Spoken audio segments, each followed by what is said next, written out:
drill this. Then we say, okay, you have a knife, and you just feed it like that, and then get 2 and 1 inside.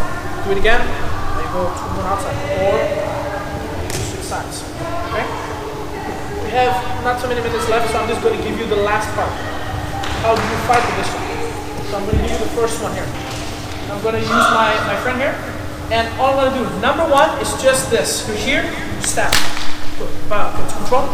That's the first one. Second one, so the first one is just this, you just feed, goes in. That's number 1. Number 2, you're going to do a defensive cover, and then you're going to feed. The first one is just feed, down. That's the simple basic one. If you're smarter, you're going to do a defensive cover so you don't get punched in the face, and you're going to stab, and then he goes to control. Third option, you're going to do defensive cover, and you're going to grab, and then you're going to feed the blade. That's your 3 attacks. From there, you go to your control. When you get your control, just do it slowly, what you're supposed to do, just for the sake of it. If you go hard, you will hit each other. You're supposed to have motorcycle helmets. So when you headbutt someone, you can feel it. He goes like that. Trust me, it hurts more on him than the guy who's doing it.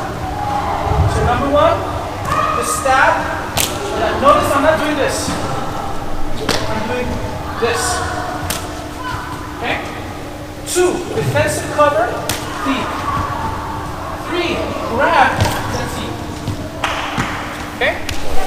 Okay, any last moment questions? Okay, so this is your introduction to survival tactics against blade. Just to reiterate, for me, I've been doing this since 2000. And this is far none the best empty-hand version of it, where it's this angle. We're not talking about people slashing you, just grabbing you and doing that. This is the best program I see. This is not a martial art kind of structure.